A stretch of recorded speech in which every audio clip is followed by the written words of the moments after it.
Think എനിക്ക് recommend ചെയ്തത് എൻ്റെ ഫ്രണ്ടാണ്. പഠിക്കാണ് അതിന്റെ കൂടെ തന്നെ നല്ല കളിച്ച് പഠിച്ചു പറഞ്ഞ രീതിയിലായിരുന്നു. ഇതന്നെ ഉറപ്പിച്ചു, ഇനി വേറെ ഒന്നും വേണ്ട എന്നുള്ളൊരു മട്ടായിരുന്നു. കെയറൊക്കെ അപ്പുറത്തെ അത്ര ടെൻഷനൊന്നും അടിച്ച് പഠിക്കേണ്ട ഇതൊന്നുമില്ല. മാക്സിമം എൻജോയ് ചെയ്ത് പഠിക്കാൻ പറ്റിയ രീതിയിലാണോ? സ്റ്റാർട്ടിങ് നീ തന്നെയായിരുന്നു, സിഗ്മ തന്നെയായിരുന്നു ഫസ്റ്റ്. ആരും ഒരാൾ മുകളിലെത്തിയാൽ മതി. ഞങ്ങൾ ജയിച്ചു, മാച്ച് ജയിച്ചു.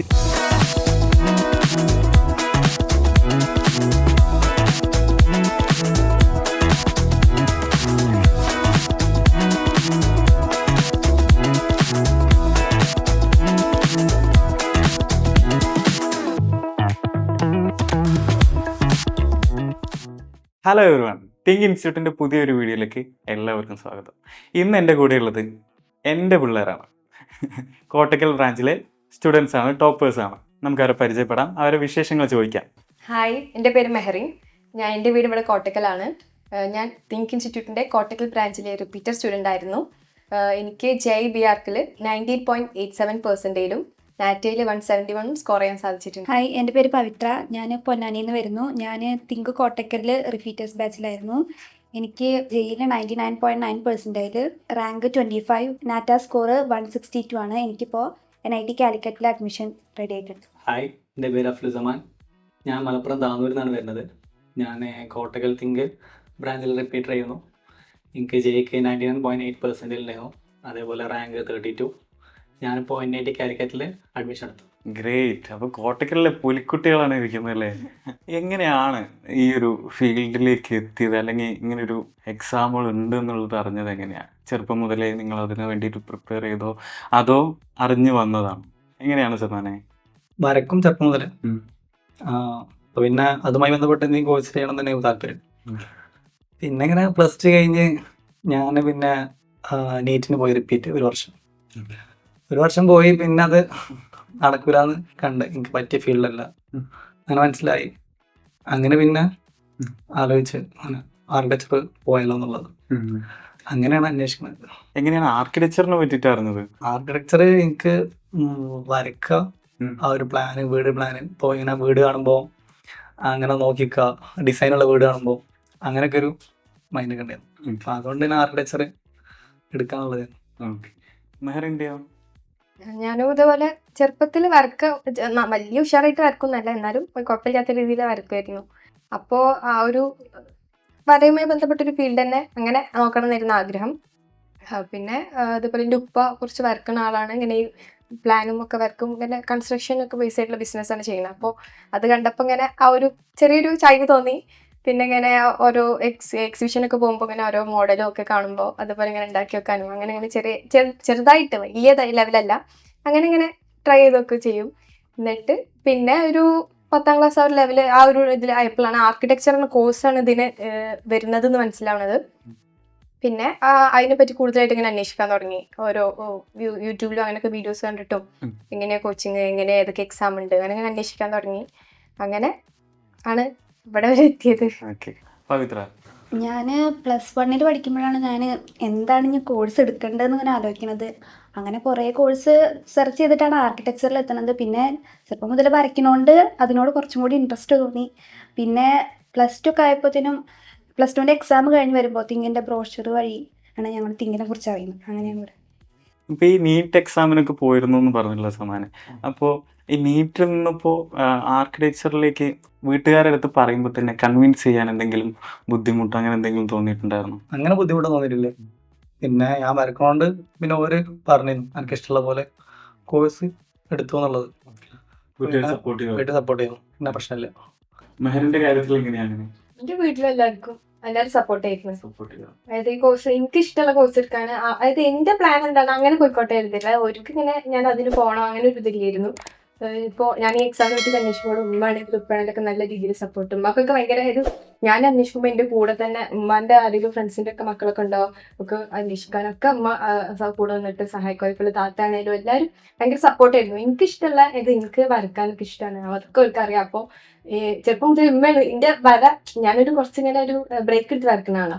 അപ്പൊ നമ്മൾ ഈ വരക്കുക പറയുമ്പോ ഇങ്ങനെ ഒരുമിച്ച് എന്നും ഇങ്ങനെ വരച്ചോണ്ടിരിക്കുമ്പോൾ അതിന്റെ ഒരു ഇത് കിട്ടുള്ളൂ. അപ്പൊ എന്റെ മടി മാറ്റാനൊക്കെ അവിടെ ഇങ്ങനെ ഭയങ്കര ഹെൽപ്പ് ചെയ്തിന് ഉമ്മയിരുന്നു. അപ്പൊ ഉമ്മക്ക് എന്റെ ഇഷ്ടം ഏതാണോ അങ്ങനെ പോകാനൊരു താല്പര്യം. അപ്പൊ പിന്നെ ആ ഒരു ഫീൽഡില് ഓക്കെ ആയിരുന്നു എല്ലാവർക്കും, എല്ലാവരും നല്ല സപ്പോർട്ട് ആയിരുന്നു ഉണ്ടായിരുന്നു. പവിത്ര എനിക്കും വലിയ ഇതൊന്നും ഉണ്ടായിരുന്നില്ല, സ്ട്രഗിൾ ഒന്നും ഉണ്ടായിരുന്നില്ല. നമ്മൾ പറഞ്ഞപ്പോൾ തന്നെ അവർ ഓക്കെ ആയിരുന്നു.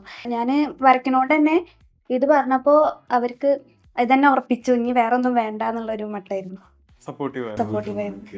നിങ്ങൾ എല്ലാവരും ഡ്രോയിങ് ചെയ്യുന്ന ആളുകളാണല്ലോ. അപ്പോൾ ഈ ഡ്രോയിങ് സ്കില്ല് നിങ്ങളുടെ എക്സാമിന് എങ്ങനെ ഹെൽപ്പ് ചെയ്തോ?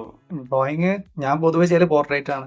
ഇപ്പം ഞാൻ വീട്ടിൽ നിന്ന് ചെയ്യുകയാണെങ്കിലും ഞാൻ ചെറുപ്പം മുതൽ ആദ്യം വരച്ചിരുന്നൊക്കെ നാച്ചുറൽ, പിന്നെ ഒരു 10th കഴിഞ്ഞ ശേഷമാണ് പോർട്രേറ്റ് തുടങ്ങുന്നത്. പിന്നെ ഫുള്ള് പോർട്രേറ്റ്സ് ആയിരുന്നു. പിന്നെ 10th വന്നതിന് ശേഷം പോർട്രേറ്റ്സ് ആയപ്പോൾ എനിക്ക് വലിയ റിസ്ക് തോന്നിയിട്ടില്ല. പിന്നെയും ഒരു ബുദ്ധിമുട്ടായി തോന്നിയതൊക്കെ നമ്മളെ പേഴ്സ്പെക്റ്റീവ് വരുമ്പോഴുള്ള പ്രശ്നങ്ങൾ മാത്രമേ. അതൊക്കെ പിന്നെ അവിടെ നിന്ന് തന്നെ പക്കാക്കി ടൈം എടുത്തിട്ടായാലും വലിയ സീൻ ഉണ്ടായിട്ടില്ല എക്സാം ആകുമ്പോഴത്തേന്. എൻ്റെ കാര്യത്തിൽ എൻ്റെ കാര്യത്തിൽ പറയുകയാണെങ്കിൽ ഞാൻ ഡ്രോയിങ് ചെയ്യുന്ന ആളാണെങ്കിലും ഞാനിങ്ങനെ മത്സരങ്ങൾക്കൊന്നും പോലും അങ്ങനെ കുറവായിരുന്നു. അതായത് അങ്ങനെ മത്സര പരീക്ഷയ്ക്കൊന്നും പോലും, പക്ഷെ അങ്ങനെ വീട്ടിലിങ്ങനെ ഇരിക്കുമ്പോൾ എൻ്റെ ഇതിൽ അങ്ങനെ ചെയ്യുന്നല്ലാതെ. അപ്പോൾ ഇതേപോലെ തിങ്കിൽ വന്ന സമയം ഡ്രോയിങ്ങിന് എനിക്കിങ്ങനെ ഇതേപോലെ പോർട്രേറ്റ് അങ്ങനെ വരയ്ക്കാനാണ് ഇഷ്ടം. അതിലിങ്ങനെ കൂടുതൽ ഉഷാറാക്കി വരാനാണ് ഞാൻ നോക്കിയിരുന്നത്. ഇങ്ങനെ ഓരോ ഇത് വീഡിയോസൊക്കെ കണ്ടിട്ട് ഇങ്ങനെ അതിങ്ങനെ ലെവലാക്കാനാണ് നോക്കിയിരുന്നത്. ഇവിടെ വന്ന ശേഷമാണ് പേഴ്സ്പെക്റ്റീവിനെ പറ്റിയും ഒക്കെ കൂടുതലായിട്ട് അറിയുന്നത്. സീൻ ഡ്രോയിങ് ഒക്കെ എനിക്കതെങ്ങനെ വരക്കേണ്ടതൊന്നും അറിയില്ലായിരുന്നു. ഈ സ്കൂളിലൊക്കെ മത്സരം ഉണ്ടാകുമ്പോൾ സീൻ ഡ്രോയിങ് കാര്യങ്ങളൊക്കെ ആവും നമുക്ക് ടോപ്പിക് കിട്ടുക. അപ്പോൾ അതെനിക്ക് ചെയ്യാൻ അറിയില്ലാതെ ഞാൻ പോവാതിരിക്കല് സാധാരണ. അപ്പോൾ അങ്ങനെ അതൊക്കെ നല്ല ഉഷാറായിട്ട് ഇവിടെ വന്ന ശേഷം നല്ല ഉഷാറായി. ഡ്രോയിങ്ങിൻ്റെ കാര്യത്തിൽ നല്ല ഇമ്പ്രൂവ്മെന്റ് ഉണ്ടായിരുന്നു എനിക്ക്. നല്ല രീതിയിൽ തന്നെ ഇമ്പ്രൂവ്മെന്റ് ഉണ്ടായിരുന്നു. പവിത്ര എനിക്ക് ഇതേപോലെ ഞാൻ വരയ്ക്കുമെങ്കിലും അടിപൊളിയായിട്ടൊന്നും വരയ്ക്കുന്നില്ല. ഇപ്പൊ ഇവിടെ വന്നപ്പോൾ ഇവരൊക്കെ ഇതിനെക്കാട്ടിയും മേലായിരുന്നു. സമാനൊക്കെ പിന്നെ പറയണ്ട. ഞാൻ ഞെട്ടി ഓരോ ഡ്രോയിങ് കണ്ടിട്ട്. അപ്പോൾ ഇങ്ങനെ ടെൻഷൻ ഉണ്ടായിരുന്നു. പക്ഷെ തിങ്ക് നമ്മൾ തന്നെ ഇമ്പ്രൂവ് ആക്കിയിട്ടുള്ളൂ. എല്ലാ ഡ്രോയിങ്ങിലും എൻ്റെ സ്കിൽസൊക്കെ ഇമ്പ്രൂവ് ആയിരുന്നു എനിക്ക് ഫീൽ ആയിട്ടുണ്ട്. ഇപ്പോൾ ഈ എക്സാമ്പിളിലൊക്കെ ജെയിലും നാറ്റിലൊക്കെ എഴുതുമ്പോൾ നമ്മൾ ഡ്രോയിങ് മാത്രം ഫോക്കസ് ചെയ്താൽ മതിയോ, അതോ എന്തൊക്കെ ഡിഫിക്കൽട്ടീസാണ് നിങ്ങൾ ബാക്കിയുള്ള സബ്ജക്റ്റുകളിലേക്ക് വരുമ്പോൾ തോന്നിയിട്ടുള്ളത്? അതൊരു പ്രശ്നമായി തോന്നിയത് മാത്സിൻ്റെ അവിടെയാണ്. കാരണം ഒരു വർഷം +2 കഴിഞ്ഞ് ഒരു 2 വർഷം കഴിഞ്ഞിട്ടാണല്ലോ ഇതിൽ വരുന്നത്. ജെയിൻ്റെ മാത്സ് പൊതുവെ കുറച്ച് റിസ്ക് ആണ്. ആ ഒരു ഇതിൽ മാത്രമേ ഒക്കെ പ്രശ്നം വന്നിട്ടുള്ളൂ. പിന്നെ നീറ്റിൻ്റെ ഇങ്ങനെ വായിച്ച് ശീലമുണ്ട്. ഈ ആപ്റ്റിറ്റ്യൂഡ് മറ്റേ ഹിസ്റ്ററി വായിക്കുക, ആരുടെ ഇങ്ങനെ വായിച്ചിരിക്കുക, അതൊന്നും വലിയ ബുദ്ധിമുട്ടില്ല. അതൊക്കെ കുഴപ്പമില്ല. പിന്നെ നോൺ വെർബലാണ്, അതൊക്കെ ഏറെക്കുറെ സെറ്റാണ്. നാറ്റൊക്കെ വരുമ്പോൾ അരിത്മെറ്റിക്കലും ചെറിയ പ്രശ്നങ്ങൾ, അതൊക്കെ അടിപൊളിയാണ്.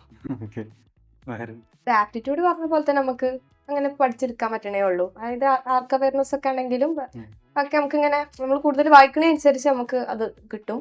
ഡ്രോയിങ്ങിന്റെ കാര്യം ബൈ പ്രാക്ടീസ്, അതങ്ങനെ തന്നെ പറയാം. ഡ്രോയിങ് പിന്നെ പറഞ്ഞ പോലെ പ്രശ്നം മാത്സ് ആണ്. എനിക്ക് മാത്സ് പറഞ്ഞ പോലെ ഈ +1 +2 മാത്സ് നമുക്ക് എൻട്രൻസിന്റെ ലെവലെത്തുമ്പോൾ അതിന്റെ അത് ഒന്നുകൂടെ ഇത് കൂടും. അപ്പോൾ എനിക്ക് കുറച്ചൊരു മടിയായിരുന്നു പഠിക്കാൻ. അതായത് ഞാൻ അതിന് ഒരു ഇമ്പോർട്ടൻസ് ഫസ്റ്റ് നമുക്ക് 2 എക്സാം ഉണ്ടാവുമല്ലോ സെഷനായിട്ട്. അതിൽ ഫസ്റ്റത്തെ സെഷന് ഞാൻ എൻ്റെ ഭാഗത്തുനിന്ന് മാത്സിന് വല്ലാതെ അങ്ങ് ഇത് കൊടുത്തില്ല. അപ്പോൾ ആ പ്രാവശ്യം മാത്സിന് കുറച്ച് പെർസെൻറ്റേജ് കുറഞ്ഞു. അപ്പോൾ രണ്ടാമത്തെ ഒരു എക്സാമിന് പ്രിപ്പയർ ചെയ്യുന്നതിന് മുമ്പ് എനിക്കിങ്ങനെ ഒരു ഇത് തോന്നി, മാത്സിന് എങ്ങനെ അവോയ്ഡ് ചെയ്യണ്ടല്ലോ, ഒന്ന് ട്രൈ, എനിക്ക് കഴിയുന്ന രീതിയിൽ എങ്ങനെയൊക്കെ ഒന്ന് ഉഷാറാക്കി എടുക്കാൻ പറ്റുകയാണെങ്കിൽ അങ്ങനെ നോക്കിയിട്ട് ആ ഒരു ഗ്യാപ്പിന് നമുക്ക് സ്റ്റഡി ലീവ് ഉണ്ടായിരുന്നു 1 month കിട്ടിയപ്പോൾ. അപ്പോൾ ആ ഒരു ഗ്യാപ്പിൽ എനിക്ക് കഴിയണ മാതിരി നോക്കി. സത്യം പറഞ്ഞാൽ മാത്സിനെ അങ്ങനെ കംപ്ലീറ്റ്ലി അവോയ്ഡ് ചെയ്യാത്തതാണ് നല്ലത്. കുറച്ചൊക്കെ ഒരു ഇത് കൊടുക്കുക. അപ്പം ഫുള്ളായിട്ട് നമുക്ക് പഠിക്കാൻ പറ്റില്ലെങ്കിലും കഴിയുന്ന രീതിയിൽ ക്വസ്റ്റ്യൻസ് ഒക്കെ നോക്കി നമുക്ക് പഠിക്കാൻ പറ്റുന്ന ചാപ്റ്റേഴ്സ് നോക്കിയിട്ട് അത് നല്ല പെർഫെക്റ്റ് ആയിട്ട് പഠിക്കാൻ നോക്കുക. അപ്പോൾ അടിപൊളിയാവും മാത്സിൽ സെറ്റാക്കാം. ഓക്കെ പവിത്ര? ഞാൻ ആർക്ക് അവയർനെസ് കുറേ നോക്കിയിട്ടുണ്ടായിരുന്നു. ആർക്ക് അവയർനെസ് പറഞ്ഞാൽ കുറേ ഉണ്ട്, നമുക്ക് എത്ര പഠിച്ചാലും ഇങ്ങനെ പഠിച്ചുകൊണ്ടിരിക്കണം, അത്ര അധികം. പിന്നെ മാത്സ് എന്ന് പറയുന്നത് ഞാൻ ഒരെണ്ണമെങ്കിൽ ഒരു ക്വസ്റ്റ്യൻ അറ്റൻഡ് ചെയ്യാന്നുള്ള ഇതിലാണ് പഠിച്ചത്. കാരണം കുറച്ച് ടഫാണ് മാത്സ്. അതുകൊണ്ട് തന്നെ എളുപ്പമുള്ള പാഠങ്ങളാണ് ഞാൻ കൂടുതൽ പഠിച്ചത്. അതിന് സ്കോർ ചെയ്യാൻ പറ്റിയിട്ടുണ്ട്. പിന്നെ മാത്സിൻ്റെ വെയിറ്റേജ് നമുക്ക് ഇമ്പ്രൂവ് ആക്കാൻ പറ്റും, നമ്മളുടെ മാർക്കൊക്കെ ചേഞ്ച് ആക്കാം. എനിക്ക് ഫസ്റ്റിന് നല്ല മാർക്ക് ഉണ്ടായിരുന്നു. സെക്കൻഡിൽ ഞാൻ അത്ര കാര്യമാക്കിയില്ല പഠിപ്പ്, അതുകൊണ്ട് അതിൽ നല്ല കുറവായിരിക്കും. ഞങ്ങളൊക്കെ സെക്കൻഡിലാണ് ഒന്ന് പഠിച്ചെടുത്തത് മാത്സ്. അപ്പോൾ സെഷൻ 1 ആണോ 2 ആണോ നിങ്ങൾക്ക് സുഖമായിട്ട് തോന്നിയിട്ടുള്ളത്? സെഷൻ 2. പക്ഷെ ഡ്രോയിങ് നമുക്ക് കുറച്ച് പണി കിട്ടി സെഷൻ 2-ല്. ഡ്രോയിങ് എനിക്ക് സെഷൻ 2-ലാണ് കുറച്ചും കൂടി എൻ്റെ എല്ലാം ഇമ്പ്രൂവ് ആയിക്കുന്ന സെഷൻ 2-ലാണ്. മാത്സ് ആയാലും ആപ്റ്റിറ്റ്യൂഡ് ആയാലും ഡ്രോയിങ് ആയാലും 3 ഇമ്പ്രൂവ് ആയി. എനിക്ക് ഫസ്റ്റിലായിരുന്നു മാർക്ക് കൂടുതൽ. അപ്പൊ അത് കൂടിയപ്പോ തന്നെ പിന്നെ ഞാൻ എന്താ വിട്ട പോലെ ഏകദേശം ഡ്രോയിങ് അറിയാത്തൊരു കുട്ടി ഈ ആർക്കിടെക്ചർ എക്സാംസ് അല്ലെങ്കിൽ ആർക്കിടെക്ചറിന്റെ ഈ കരിയർ ചൂസ് ചെയ്യുന്നു. അപ്പൊ അവർക്ക് എന്തെങ്കിലും തരത്തിലുള്ള ഈ സ്ട്രഗിളിങ് ഫേസ് ചെയ്യേണ്ടി വരുമോ? അത് ശരിക്കും ഓരോ കുട്ടികളെ അത് വെച്ചിട്ടിരിക്കും. അതായത് ഇപ്പൊ നമ്മള് ചിലപ്പോൾ ചെറുപ്പം മുതൽ നല്ല വരക്കുന്ന ആളുകൾ ഉണ്ടാവും. പിന്നെ അതുപോലെ ചിലപ്പോൾ പ്ലസ് ടു കഴിഞ്ഞ് ഒരു ഫീൽഡിനെ പറ്റി അപ്പൊ കേട്ടുകൊണ്ട് ജസ്റ്റ് കയറുന്ന ആളുകളൊക്കെ ഉണ്ടാവും. പക്ഷെ നമ്മള് റെഡിയാണ് ഇത് വരക്കാനും. ഇപ്പൊ അവിടെ നിന്ന് അങ്ങോട്ട് അത്യാവശ്യം വരക്കാൻ ഉണ്ടാവും എന്ന് നമുക്ക് അറിയാം. അപ്പൊ അത് നമുക്ക് നമ്മൾ പ്രാക്ടീസ് ചെയ്തിട്ടാണെങ്കിലും അറിയാത്തൊരാളാണെങ്കിൽ അത് ഇമ്പ്രൂവ് ചെയ്യാൻ അയാൾ റെഡി ആവണം. ഇനി പറയുന്ന ആളാണെങ്കിൽ ഉള്ള ഒന്നുകൂടെ ഇമ്പ്രൂവ് ആക്കാൻ. ഇത് ഒന്നും നമ്മൾ പറയല്ലോ പഠനം ഇവിടെ നിൽക്കണില്ല, എല്ലാം ഇമ്പ്രൂവ് ചെയ്തുകൊണ്ട് വരികയാണ്. അതാണ് ഇപ്പൊ എൻട്രൻസ് എക്സാമിന് ഇപ്പോൾ വരുന്ന കുട്ടികളായി എന്താ പറയാ അതിന് പ്രിപ്പയർ ചെയ്യുന്ന ആളുകളാണെങ്കിലും നമുക്കിപ്പോൾ ഇവിടെ ഇൻസ്റ്റിറ്റ്യൂട്ടിൽ വന്ന ശേഷം നമുക്ക് കുറേ പ്രാക്ടീസ്, നമ്മൾ അവിടെ വന്ന പലരും പല ലെവലുള്ള ആൾക്കാരാണ്. ഡ്രോയിങ് ആണെങ്കിലും ആരും ഭയങ്കര പെർഫെക്റ്റ് ആൾക്കാരുണ്ട്, പക്ഷെ എന്നാലും എല്ലാവരും ആ ഒരു ലെവലല്ല. അപ്പം ഇങ്ങനെ ഓരോ ദിവസമുള്ള ഇങ്ങനെ ഒരു പ്രാക്ടീസ് ഒക്കെ ചെയ്ത് കുറെ ആൾക്കാർ റെഡി ആയി വന്നിട്ടുണ്ട്. അവിടെ നമുക്ക് മാറ്റം തന്നെ മനസ്സിലാവും. നമ്മളെ കൂടെ ഉള്ളവർ അവിടെ നമുക്ക് എന്താ പറയുക ഈ ഡ്രോയിങ്ങിൻ്റെ ഒക്കെ നമ്മൾ നോക്കൽ പലർക്കും കമ്പയർ ചെയ്തിട്ടാണ് നോക്കുക. ഒരു ആക്ടിവിറ്റി തരുമ്പോൾ എല്ലാവരും നമ്മളോട് നോക്കാൻ പറയും, ഒബ്സർവ് ചെയ്യാൻ പറയും എല്ലാവരും. അപ്പം നമുക്കറിയാം നമ്മളെയൊക്കെ അത്യാവശ്യം നല്ല ഉഷാറായി വരച്ചതും നമ്മളെയൊക്കെ അതിലേറെ നല്ല ഇതിൽ എന്താ പറയുക ചിലപ്പോൾ വീക്കാവും, നമുക്ക് മനസ്സിലാവും. അപ്പോൾ ആ വരച്ച ആൾക്ക് മനസ്സിലാവും. അപ്പോൾ അത് ഭയങ്കരമായിട്ട് ആ ഒരു കാര്യത്തിൽ ഇതാവും. അപ്പം ഈ വരക്കുന്ന ആളുകൾക്ക് മാത്രം എന്ന് പറയല്ല, പക്ഷെ നമ്മൾ വര ഇമ്പ്രൂവ് ആക്കും നമുക്കൊരു വിശ്വാസമാണുള്ളത്. അല്ലാതെ എനിക്കൊന്നും വരക്കാറിയില്ല പക്ഷെ ഞാൻ ഈ കോഴ്സ് ചൂസ് ചെയ്തു അങ്ങനെ വന്നിട്ട് കാര്യമില്ല എന്നാണ് എൻ്റെ ഒരു അഭിപ്രായത്തിൽ. സമാന്റെ അഭിപ്രായം? എൻ്റെ അഭിപ്രായത്തില് ഡ്രോയിങ് അറിയാത്തവരെന്ന് പറയുമ്പോൾ ഇപ്പോൾ അരുണരായാലും അറിയാത്തവരായാലും ഇപ്പോൾ ഞങ്ങളുടെ ക്ലാസ്സിലാണെങ്കിൽ എല്ലാവർക്കും ഇപ്പോൾ പേഴ്സ്പെക്റ്റീവിന്റെ കാര്യം വരുമ്പോഴൊക്കെയാണ് എല്ലാവരും ഒരേപോലെ തന്നെയാണ്, വലിയ മാറ്റമൊന്നുമില്ല. പേഴ്സ്പെക്റ്റീവ് അല്ലെങ്കിൽ ഒരു ഐ ലെവൽ അനുസരിച്ച് വരക്കുക, സീൻ ഡ്രോയിങ് ചെയ്യുക, അവിടെയൊക്കെ എല്ലാവരും ഒരേപോലെ തന്നെയാണ്. വരക്കാൻ അറിയാത്തവരായാലും അരുണരായാലും ഒക്കെ എല്ലാം ഒരേ ലെവലിലാണ്. പിന്നെ അത് പ്രാക്ടീസ് ചെയ്താൽ തന്നെ അത് റെഡി ആവുള്ളൂ. ഡ്രോയിങ് എൻട്രൻസൊക്കെ വരുമ്പോൾ അത്ര വലിയ സീൻ ഉണ്ട് തോന്നുന്നില്ല. പ്രാക്ടീസ് ചെയ്യേണ്ടി വരും എന്തായാലും. ഡെയിലി പ്രാക്ടീസ് ചെയ്താൽ ശരിയാവുന്നതേ ഉള്ളൂ ഡ്രോയിങ്. നമ്മളെ ഭാഗത്ത് നിന്ന് നമ്മൾ അതിന് നല്ല എഫേർട്ട് എടുക്കണം, എന്തായാലും ഇടേണ്ടി വരും. ഡെയിലി ഒരു 1-2 ഡ്രോയിങ്ങിൽ നമ്മൾ എന്നാലും ഡെയിലി ചെയ്യേണ്ടി വരും. അറ്റ്ലീസ്റ്റ് ഒരു സീൻ ഡ്രോയിങ്, പിന്നെ അതേപോലെ ഒരു പോർട്രേറ്റ് എന്തായാലും വർക്കൗട്ട് ചെയ്താൽ തന്നെ തീരെ പ്രശ്നമുള്ളൂ. പവിത്ര? ഡ്രോയിങ് നമുക്ക് മാറ്റം വരുത്താൻ പറ്റുന്നതേ ഉള്ളൂ. ഇപ്പം അറിയാത്തവരാണെങ്കിൽ നമുക്ക് ആ സ്കില്ല് ഡെവലപ്പ് ചെയ്യാം. ബേസിക് ഡ്രോയിങ് ആണ് നമ്മുടെ എക്സാമിനൊക്കെ നമുക്ക് വേണ്ടത്. നമുക്കൊരു പേഴ്സ്പെക്റ്റീവ് ഡ്രോയിങ് ഒക്കെ ആണെങ്കിലും കുറച്ച് ബേസിക് ആയിട്ടുള്ള ഡ്രോയിങ് ആയാലും നമുക്ക് അത്യാവശ്യം സ്കോർ ചെയ്യാൻ പറ്റും. ഇവിടെ വന്നതിന് ശേഷം എനിക്ക് പേഴ്സ്പെക്റ്റീവ് ഒന്നും അത്ര വശം ഉണ്ടായിരുന്നില്ല. ഈ തിങ്കിൽ വന്നതിന് ശേഷമാണ് നമ്മൾ പേഴ്സ്പെക്റ്റീവ് ഡ്രോയിങ് ഒക്കെ പഠിച്ചു തുടങ്ങിയത്. അതും നല്ല നമുക്ക് മനസ്സിലാക്കാൻ പറ്റുന്ന രീതിയിൽ തന്നെ. ഇപ്പൊ നാറ്റ് ഈ വർഷം ഫുൾ അടിമുടി മാറി, പെട്ടെന്നുള്ള ആ മാറ്റത്തെ എങ്ങനെ ഫേസ് ചെയ്തു? ജയിക്കാണെങ്കിൽ നമുക്ക് 3 മണിക്കൂർ ഉണ്ടാവും എക്സാം മൊത്തത്തിൽ. അപ്പോൾ പിന്നെ നമ്മളിപ്പോൾ ആപ്റ്റിറ്റ്യൂഡ് ആണെങ്കിൽ ആദ്യം ചെയ്യുക, അല്ലെങ്കിൽ അത് കഴിഞ്ഞിട്ട് ഡ്രോയിങ് ചെയ്യുക, അല്ലെങ്കിൽ ഡ്രോയിങ് ആദ്യം ചെയ്യുക, മാത്സ് ചെയ്യുക. ഇപ്പോൾ നമ്മളെ ഇഷ്ടത്തിനനുസരിച്ചാണ് അത് 3 hour. പക്ഷെ നാറ്റൊക്കെ വരുമ്പോൾ അത് അങ്ങനെയല്ല. നമുക്ക് ഫസ്റ്റ് 1.5 hour ഡ്രോയിങ്, അത് കഴിഞ്ഞാൽ അവർ പേപ്പർ കൊണ്ടുപോകല്ലോ. അപ്പോൾ ആ ഒരു പാറ്റേൺ ആയതുകൊണ്ട് നമുക്ക് ഡ്രോയിങ് ഭയങ്കര ഫാസ്റ്റ് ആക്കേണ്ടി വരും. ടൈം മാനേജ്മെൻറ്റ് ഭയങ്കര പ്രശ്നമായി വന്നിരുന്നു. അപ്പം നമ്മൾ അതുവരെയൊക്കെ ജയിക്ക് പ്രാക്ടീസ് ചെയ്യുന്നപ്പോൾ നമ്മൾ ആ ആപ്റ്റിറ്റ്യൂഡ് കഴിഞ്ഞിട്ട് പിന്നെ ഡ്രോയിങ് സ്ലോ ആയി ചെയ്യുന്ന രീതിയിലായിരുന്നു ഇതിൻ്റെ ഡ്രോയിങ് ഒക്കെ. അപ്പം നാറ്റിൻ്റെ പെട്ടെന്ന് ഇങ്ങനെ ചേഞ്ച് വന്നപ്പോൾ പിന്നെ അങ്ങോട്ട് നാറ്റിൻ്റെ പ്രാക്ടീസിൽ ഇപ്പോൾ നമ്മൾ ഇങ്ങനെ കറക്റ്റ് ടൈം ഇട്ടിട്ട് വരക്കേണ്ട അവസ്ഥയായി. അപ്പോൾ കംപ്ലീറ്റ് ആവണില്ല. പിന്നെ ഡെയിലി 1, 2, 3 അങ്ങനെ എണ്ണ കൂട്ടേണ്ടി വന്നേ ഡ്രോയിങ് ചെയ്യേണ്ട എണ്ണം. അങ്ങനെ പ്രശ്നം വന്നിരുന്നു നാറ്റിൻ്റെ. അങ്ങനെ ചെയ്തിട്ടാണ് പിന്നെ നാറ്റൊക്കെ പോയിരുന്നത്. ജയിക്ക് പിന്നെ ആ ഒരു ഇഷ്യൂക്ക് വന്നിട്ടില്ല. ഒന്നാമത് എൻ്റെ ഡ്രോയിങ് ഭയങ്കര സ്ലോ ആണ്. അപ്പോൾ നാറ്റിൻ്റെ ഇങ്ങനെ കറക്റ്റ് ഇങ്ങനെ 1.5 മണിക്കൂറിനുള്ളിൽ 2 ഡ്രോയിങ്ങും ഒരു മോഡൽ മേക്കിങ്ങും അത് കഴിഞ്ഞാൽ ഒരു വാങ്ങിക്കൊണ്ടുവന്ന് പറഞ്ഞപ്പോൾ ആകെ എന്തോ പോലെ. മെഹറിനോ? അതേപോലെ ഈ ടൈം മാനേജ്മെന്റ് അത് ഈ പുതിയ പാറ്റേൺ വലിയൊരു ഫാക്ടറാണ്. കാരണം നമ്മളത് ആ കൃത്യസമയത്തിന് കഴിഞ്ഞില്ലെങ്കിൽ ഒന്ന് നമുക്ക് ഈ എക്സാം ഒക്കെ ആകുമ്പോൾ ഭയങ്കര ടെൻഷൻ ഉണ്ടാവും. അപ്പോൾ അതിൻ്റെ കൂടെ ഇത് ടൈമിന് കഴിഞ്ഞില്ലെങ്കിൽ അതിലേറെ ടെൻഷനാവും. പിന്നെ ഫസ്റ്റ് ഡ്രോയിങ് കഴിഞ്ഞിട്ട് 2ാമത്തെ സെഷൻ ആവില്ല ആപ്റ്റിറ്റ്യൂഡ്. ഡ്രോയിങ്ങിന് ടെൻഷനായി പിന്നെ ആപ്റ്റിറ്റ്യൂഡും കയ്യിൽ നിന്ന് പോകണ മതിയാവും ചിലപ്പോൾ. പിന്നെ ഇപ്പോഴത്തെ ഇതിൽ ഇതുപോലെ ഡ്രോയിങ് നമ്മൾ ഇവിടെ ഇൻസ്റ്റിറ്റ്യൂട്ടിൽ നിന്ന് അത്യാവശ്യം നല്ല പ്രാക്ടീസ് ഒക്കെ ചെയ്തുകൊണ്ട് തന്നെ നമ്മൾ എക്സാം അറ്റൻഡ് ചെയ്ത് കുറേയൊക്കെ ടൈം മാനേജ്മെന്റ് റെഡിയാക്കും. എന്നാലും ഒരു സമയമാകുമ്പോൾ എടുക്കുന്ന നമുക്കൊരു കളിയാണ്. ഏകദേശം അരമണിക്കൂർ ഒരു ക്വസ്റ്റ്യൻ സോൾവ് ചെയ്യാൻ അറിയുമ്പോൾ അപ്പോൾ ഒരു എപ്രാളാണ്. എന്നാലും കഴിഞ്ഞതിൽ ഉഷാറാക്കിയിട്ട് എടുക്കാൻ പറ്റും. എനിക്ക് നാറ്റയുടെ ഈ പാറ്റേൺ പറയുമ്പോൾ ഡ്രോയിങ്ങിന്റെ ക്വസ്റ്റ്യൻസ് കത്താൻ തന്നെ കുറേ ടൈം എടുക്കുന്നുണ്ട്. കുറേ നീട്ടി വലിച്ചിട്ട് സിമ്പിൾ ക്വസ്റ്റ്യൻ പക്ഷെ കുറേ ഇങ്ങനെ നീട്ടി വലിച്ചിട്ട് അതുകൊണ്ട് തന്നെ കുറേ ടൈം എടുത്ത് അതുപോലെ തന്നെ ഇത് നമ്മൾ പെട്ടെന്ന് ചെയ്യും വേണമല്ലോ. അപ്പോൾ അതൊക്കെ ഭയങ്കര സ്ട്രഗ്ലിംഗ് ആയിരുന്നു. എന്നാലും കുഴപ്പമില്ലാതെ പോയി. ജെഇ എഴുതി നമ്മൾ നാറ്റ് എഴുതി. അപ്പോൾ ഇപ്പോഴത്തെ പുതിയ പാറ്റേണും ഇപ്പോൾ ഈ ജെയും രണ്ടും തമ്മിൽ ഏതാണ് സിമ്പിളായിട്ട് തോന്നിയത്? അങ്ങനെ നോക്കുമ്പോ ജെയാണ് ഒന്നുകൂടെ നല്ലത്. കാരണം ജെയ്ക്ക് നമുക്ക് ഒരു 2 എക്സാം എഴുതിയപ്പോ അത് ഫസ്റ്റ് സെഷൻ എഴുതിയാലും നമുക്ക് ഒരു ഐഡിയ ആയി. അപ്പോൾ ഇനിയിപ്പോൾ അവിടെ എന്തെങ്കിലും പ്രശ്നങ്ങളൊക്കെ ഉണ്ടെങ്കിൽ അതൊന്ന് തിരുത്താനുള്ളൊരു അവസരം സെക്കൻഡിൽ കിട്ടി. പക്ഷെ നാറ്റിന്റെ ഓരോ എക്സാമും വേറെ വേറെ ടൈപ്പ് എക്സാമുകളാണ്. ബാക്കിയുള്ളവർക്ക് നല്ല ക്വസ്റ്റ്യൻ കിട്ടിയ അതല്ലേ. അതായത് നമ്മൾ വിചാരിക്കുന്ന പോലെ ഇപ്പൊ ഈ ഒരു ഫസ്റ്റത്തെ ഒരു ടേം നമുക്ക് ഇങ്ങനത്തെ ക്വസ്റ്റ്യൻസ് ഒക്കെ കിട്ടി. അപ്പൊ നമ്മൾ ഇത് നോക്കാന്ന് പറഞ്ഞ് ഇത് മാത്രം നോക്കി പോയാൽ അടുത്ത ചിലപ്പോൾ അതിന്റെ ബന്ധമില്ലാത്ത ക്വസ്റ്റ്യനിക്കാണ് വരിക. അങ്ങനെ എല്ലാവർക്കും ഭയങ്കരമായിട്ട് നമ്മൾ തന്നെ എക്സാം കഴിഞ്ഞിട്ട് പരസ്പരം ചോദിക്കുമ്പോൾ ഇപ്പൊ ഡ്രോയിങ് ആണെങ്കിൽ ക്വസ്റ്റ്യൻസ് ഓരോരുത്തർക്കും വ്യത്യാസമായിട്ടുള്ള ക്വസ്റ്റ്യൻസ് കിട്ടുക. കുറേ ക്വസ്റ്റ്യൻസ് പ്രാക്ടീസ് ചെയ്യാൻ നോക്കുകയാണെങ്കിൽ ഇഷ്ടം പോലെ 2-3 എക്സാം കഴിഞ്ഞാൽ തന്നെ ഇഷ്ടം പോലെ ക്വസ്റ്റ്യൻസ് ഉണ്ടാവും പ്രാക്ടീസ് ചെയ്യാനല്ലേ. അപ്പോൾ അത് ഭയങ്കര ഇതായിരുന്നു. അങ്ങനെ നോക്കുമ്പോൾ ജെയാണ് എക്സാം വൈസ് നോക്കുമ്പോൾ സുഖം. ചിലപ്പോൾ ക്രാക്ക് ചെയ്യാൻ കുറച്ച് പാടാണ്, എന്നാലും പക്ഷെ ആ ഒരു ഇത് നോക്കുമ്പോൾ ജെയാണ് ഒന്നുകൂടെ നന്നായി തോന്നിയത്. എനിക്ക് ചെയ്യുന്ന വാല്യുവേഷൻ കുറച്ച് ടൈറ്റ് ആണ് നാറ്റിന്റെ കാര്യത്തിൽ.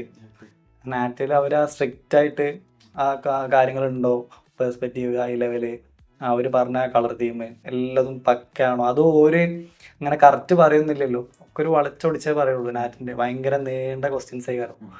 ജെ ആകുമ്പോൾ പിന്നെ എന്താണ് ഒരു കമ്പാരിറ്റീവ് എല്ലായിടത്തും കൂടി ഒന്ന് വെച്ച് നോക്കിയിട്ട് അങ്ങനെ കാരണം സ്കോർ ഇടുക ഒരു പെർസെൻറ്റേജ് അല്ലേ. അപ്പൊ എനിക്ക് തോന്നിയത് ജെയിന്റെ ഡ്രോയിങ് കാരണം ആപ്റ്റിറ്റ്യൂഡ് ആണെങ്കിലും ഒക്കെ ജെയിന്റെ ഒരു മഴയുള്ളത്.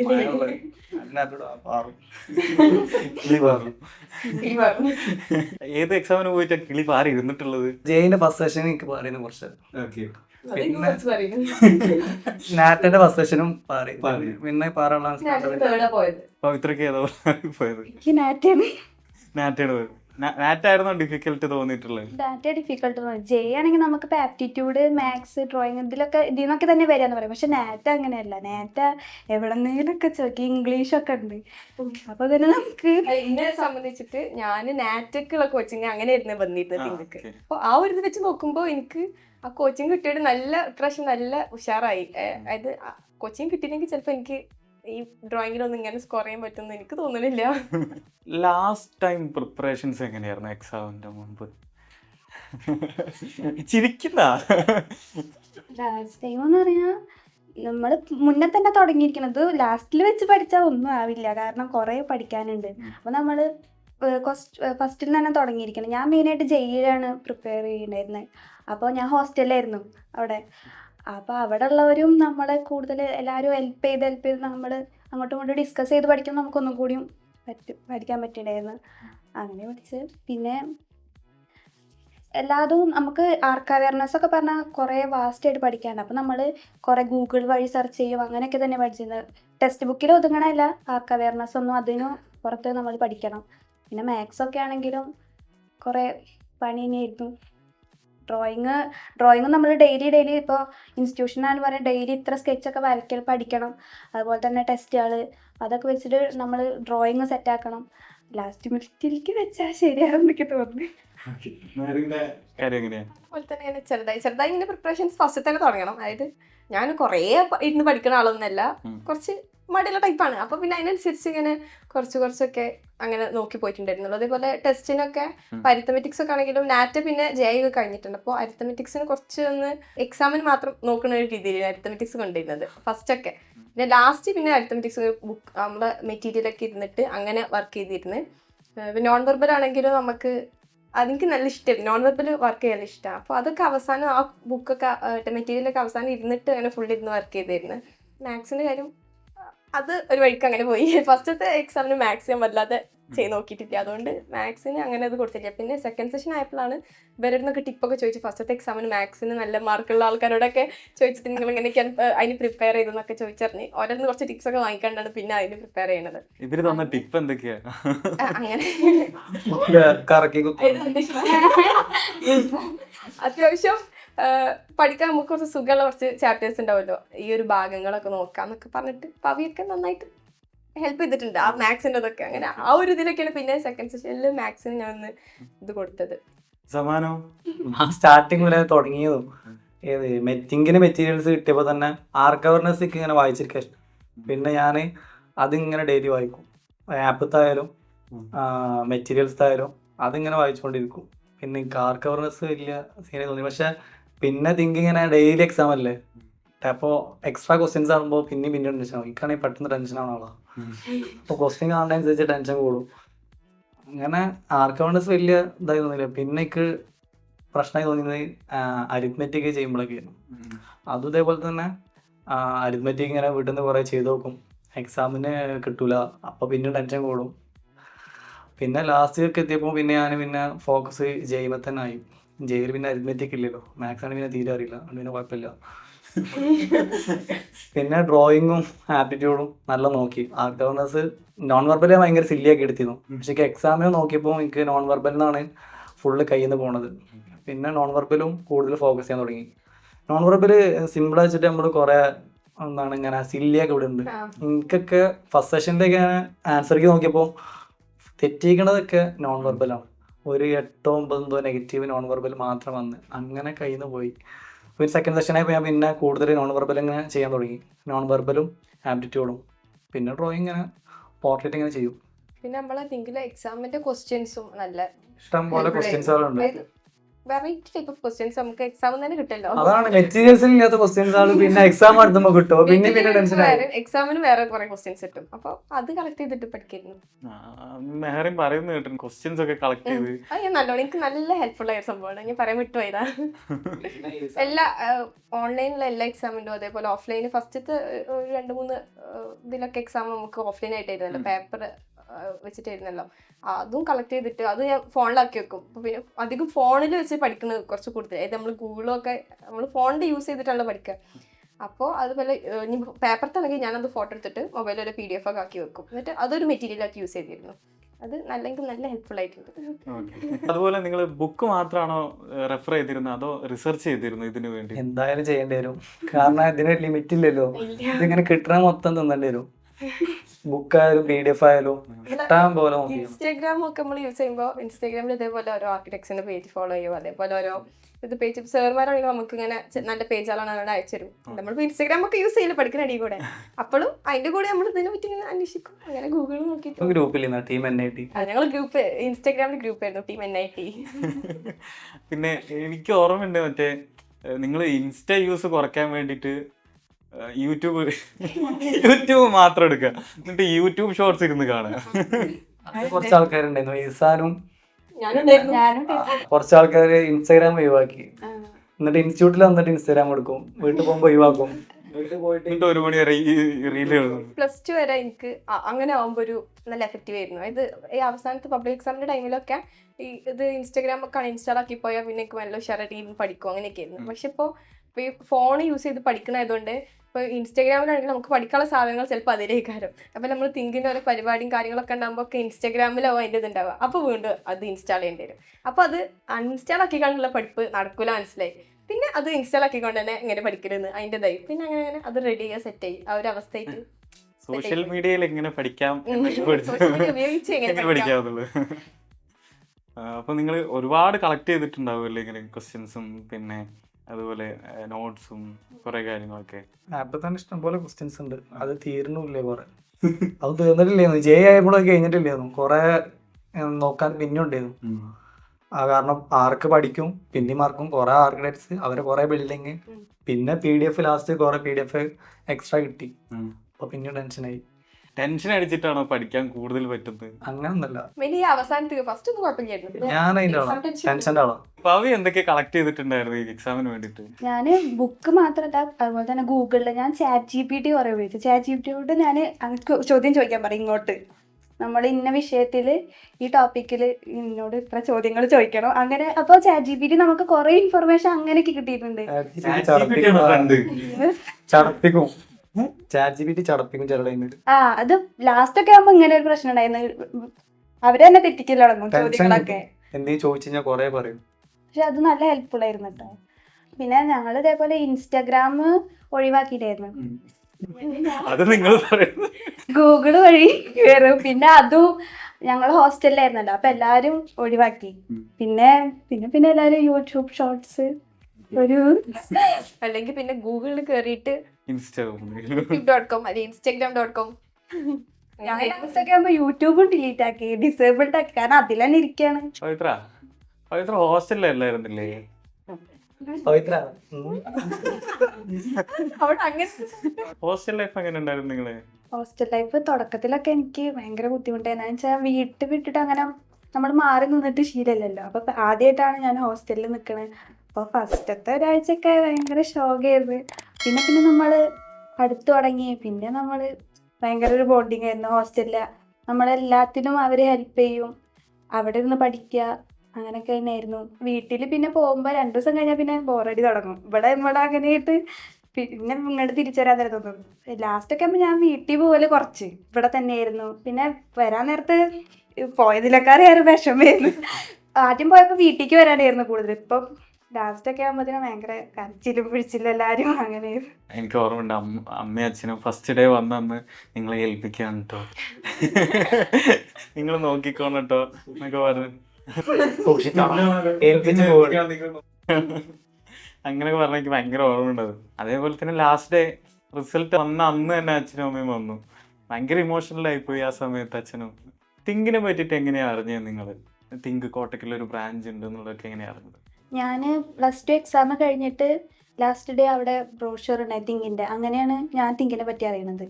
പിന്നെ നമ്മൾ ഈ ഒരു ഇതിലേക്ക് ഉറപ്പിച്ചപ്പോൾ തിങ്കിനെ വിളിച്ച് അന്വേഷിച്ചു. ആദ്യം നമ്മൾ കാലിക്കറ്റാണ് നോക്കിയത്. പിന്നെയാണ് ഇവിടെ കോട്ടക്കൽ നമുക്ക് എളുപ്പം അതാണ്. തൃശ്ശൂരും വിളിച്ച് അന്വേഷിച്ചിരുന്നു. എനിക്ക് കോട്ടക്കലിനെക്കാട്ടും എളുപ്പം തൃശ്ശൂരായിരുന്നു. അപ്പോൾ തൃശ്ശൂർ വെച്ചപ്പോൾ അവിടെ BRക്കിനില്ല, ഡിസൈനിങ്ങിന് മാത്രമേ ഉള്ളൂ. അങ്ങനെയാണ് പിന്നെ കോട്ടക്കലിൽ എത്തുന്നത്. മെഹറിൻ എങ്ങനെയാ കോട്ടക്കലിലേക്ക് അല്ലെങ്കിൽ തിങ്കിലേക്ക് വന്നത്? ഞാനതേപോലെ +2 കഴിഞ്ഞിട്ട് ഒരു കൊല്ലം റിപ്പീറ്റ് ചെയ്യാന്നുള്ള പ്ലാൻ തന്നെയായിരുന്നു. അതായത് എക്സാം ഒന്ന് ആ ഒരു ഇതിൽ എക്സ്പീരിയൻസിന് എഴുതി കഴിഞ്ഞ് ബാക്കി എന്തായാലും റിപ്പീറ്റിന് പോവാം അങ്ങനെ പ്ലാൻ ചെയ്തിട്ട്. അപ്പോൾ ആ ഒരു സമയം തന്നെ ഇങ്ങനെ നല്ല കോച്ചിങ് സെന്റേഴ്സ് ഉണ്ടോന്ന് ഇങ്ങനെ സെർച്ച് ചെയ്തെടുക്കുന്ന ടൈമാണ്. ആദ്യം ഇതേപോലെ ഗൂഗിളിൽ നോക്കിയിട്ട് ഒരു ഇതിന് വിളിച്ചപ്പോൾ അതവിടെ മധ്യപ്രദേശ് അവിടെ ഉള്ള ഇതാണെന്നൊക്കെ പറഞ്ഞു. ഫുൾ ഹിന്ദിയിലൊക്കെ സംസാരിക്കുന്നു അങ്ങനെയൊക്കെ ആയിരുന്നു.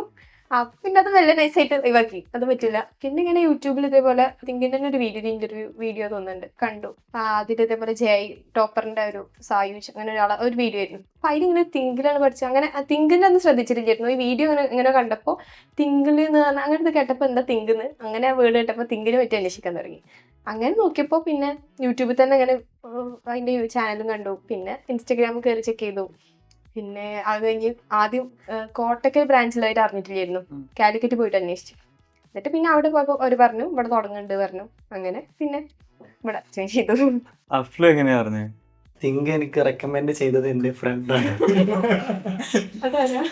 ആരാടാ ഫ്രണ്ട്?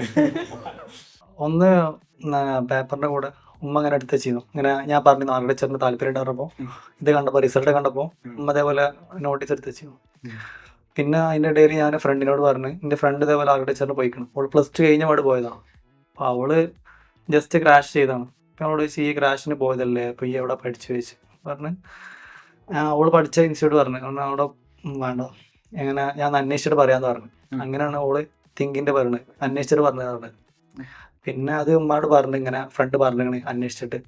ഉമ്മ പറഞ്ഞാണ് ആ നോട്ടീസ് എടുത്താൽ വെച്ചാൽ ഈ ഇൻസ്റ്റിറ്റ്യൂട്ട് അല്ലേ വെച്ചാണ്. അങ്ങനെ പിന്നെ തിങ്കക്ക് വിളിച്ച് പിന്നെ ഇവിടെ വന്നു. ഇപ്പൊ എക്സാം ഒക്കെ കഴിഞ്ഞ് നിങ്ങൾ തിരിച്ചു വരാം തിങ്കിലേക്ക്. ഇന്ന് കുറേ കാലത്തിന് ശേഷം തിരിച്ചു വന്നതാണ്. നിങ്ങൾക്ക് ഒരുപാട് നൊസ്റ്റാൾജികൾ ഉണ്ടാവും, കാര്യങ്ങളൊക്കെ ഉണ്ടാവും. അപ്പോൾ എന്ത് തോന്നി തിരിച്ചു വന്നപ്പോൾ? പ്രൗഡ് മൂവ്മെന്റ് ആണല്ലോ, നിങ്ങൾ അത്രയും റാങ്ക് ഒക്കെ കിട്ടി തിരിച്ചു വരുന്ന ഒരു സമയമാണ്. അപ്പോൾ എന്ത് തോന്നി? അത് നമ്മൾ അവിടെ ഇരിക്കുന്ന സമയം നമ്മളെ നോട്ടീസ് ബോർഡിൽ ഉണ്ടാവുമല്ലോ കഴിഞ്ഞ വർഷത്തെ ടോപ്പേഴ്സിന്റെ ഒക്കെ ഫോട്ടോ കാണുമ്പോൾ നമ്മളിങ്ങനെ പരസ്പരം തമാശക്ക് പറയും അടുത്ത ഇതില് അതിന്റെ ഫോട്ടോ ഇവിടെ എന്റെ ഫോട്ടോ ഇവിടെ പറഞ്ഞിട്ട് നമ്മളിങ്ങനെ വെറുതെ പറയും. എന്നാലും ഉള്ളിലുണ്ടാവും എന്തേലൊക്കെ കിട്ടണേ അങ്ങനെ അങ്ങനെ ഒരു ചിന്ത ആവട്ടെ. എന്നിട്ട് അന്നിങ്ങനെ അതൊക്കെ പറഞ്ഞിരുന്നു. ഇപ്പൊ ഇങ്ങനെ പറഞ്ഞ പോലെ നമ്മളവിടെ ചെല്ലുമ്പോൾ നമ്മൾ ഫോട്ടോ കാണുമ്പോൾ അതൊരു ഭയങ്കര ഒരു എന്താ പറയുക പ്രൗഡ് മൊമെന്റ് ആണ്. സന്തോഷം. പിന്നെ അതുപോലെ നമ്മളെല്ലാരും ഭയങ്കര എൻജോയ് ചെയ്താണ്ട് എല്ലാവരും ഭയങ്കര ഞങ്ങൾ ഇമോഷണലി ഭയങ്കര അറ്റാച്ച്ഡ് ആയിട്ടുള്ള ഒരു ബാച്ച് ആണല്ലോ. അതുകൊണ്ട് തന്നെ അവിടെ ഇങ്ങനെ ചെല്ലുമ്പോൾ അന്ന് നമ്മൾ പഠിച്ച ആ ഒരു ഇതും ഒക്കെ ഓർമ്മ വരും. അപ്പോൾ ഇങ്ങനെ ചെറിയ ചെറിയ മാറ്റങ്ങളൊക്കെ വരുമ്പോൾ നമുക്കത് അക്സെപ്റ്റ് ചെയ്യാൻ കുറച്ച് ബുദ്ധിമുട്ടുണ്ട്. തിങ്കിൻ്റെ അടിപൊളി മാറുന്ന കാണുമ്പോൾ അന്നത്തെ അതൊക്കെ ഓർമ്മ വരും. അതന്നെ. അഫ്ലു? എനിക്ക് വീട്ടിൽ നിന്ന് ഇറങ്ങുമ്പോൾ ഒറ്റ ചിന്ത ഉള്ളൂ അവിടെ പോയാൽ ഷോർക്ക് എന്നുള്ള. അവസരം കിട്ടിയിട്ടില്ല. അടുത്ത വിദ്യാഭ്യാസ വരിക അവരും പോവുക അങ്ങനെ അങ്ങനെ വെറുതെ അങ്ങനെ പറയാ ഞാനാണ് മറ്റാള്. അങ്ങനല്ല എല്ലാരും കൂടി ഉണ്ടാകുമ്പോ വെറുതെ അങ്ങനെ പഠിച്ചിരുന്നു ഇങ്ങനെ പഠിച്ചു കുറെ തള്ളുക. അത് മാത്രല്ല തിങ്കിക്ക് ഒരു ലൈഫ് തന്നെയായിരുന്നു സത്യം പറഞ്ഞ. ലാസ്റ്റ് ഡേ അങ്ങനെ കരഞ്ഞ് ഞാൻ കുറെ കാലത്തിന് ശേഷം അങ്ങനെ കാര്യമാണ് ഞാൻ ലാസ്റ്റ് ഡേ അത്രയും എനിക്ക് ഇമോഷണലി എല്ലാവരും അറ്റാച്ച്ഡ് ആയിരുന്നു. അങ്ങോട്ട് നമുക്ക് വരാം. ഇപ്പം മെഹറും പറഞ്ഞ പോലെ തന്നെ നമ്മൾ പോസ്റ്ററൊക്കെ കാണുമ്പോൾ ഞാൻ ആദ്യം വന്നപ്പോൾ അഞ്ജലി മാം ഒക്കെ പറഞ്ഞു ഇതാണ് നമ്മുടെ കഴിഞ്ഞ കൊല്ലത്തെ ടോപ്പേഴ്സ്, ഇവരൊന്നും ഇങ്ങനെയൊക്കെ ഇൻട്രൊഡ്യൂസ് ചെയ്തായിരുന്നു. ഇപ്പോൾ നമ്മളെ ആ ഒരു നിലയിലാകുമ്പോൾ നമുക്ക് അതിൻ്റെതായിട്ട് പ്രൗഡ് മൊമെന്റ്സ് ഉണ്ട്. പിന്നെ കുറെ കാലത്തിന് തിരിച്ചു വരുമ്പോൾ നമ്മളെ ബാച്ച് മേറ്റ്സ് ഇല്ല നമ്മളെ കൂടെ, ആ ഒരു വിഷമമാണ് നമുക്ക്.